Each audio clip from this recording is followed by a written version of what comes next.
Bo'ldi aka, vagonlab uzr so'rayman aka. Biz damasimiz bir kunda bitta olsa bitta mashina qisib bo'lmasa bo'lmaydi. Kechiring, bu aybimni bilaman aka. Bunda kelayotgan paytingizda aka, men bitta klient deb aka manaqasi aylanib kelib sizni qisib qo'ydim. Kechiring. Jonim aka, meni kechiring. Meni kechiring, bu bugundan boshqa hech kimni qismayman. Tushunmadim lekin.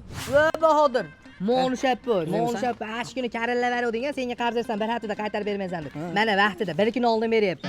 Ash kun gapirib so'laysan, agarda qarzni vaqtida bermasang, senga qiz molgani o'zim pochtasida beradi dedi. Mana Arslon vaqtida pul beradi. Arslon bitta gapiradi. Bo'ldi, sen bilan 00 ni Sardor bilan g'ayrat uyga borib, hozir pullar chachib beraman bo'ldi. Qarz oldimmi, vaqtida qaytaraman. Yamuji, dava. Nima bo'lyapti bularga?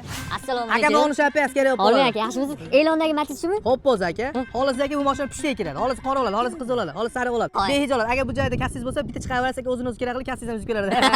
Laba. Aka, necha pul bo'lyapti? 3400 $ga olganman o'zim. Sizga 1200 $ga beraveraman. Qanaqasiga ziyon-u? Aka, bitta mashina pushlar maza qilmasin, xalqqa maza qilsin. Aka, katta gap. Mon formani yechib yuborib, mon tezlik kiyib olasiz. Badam qilishyapti. Dava gaplashamiz. Baraka. Mashina burjlarga nima bo'lyapti?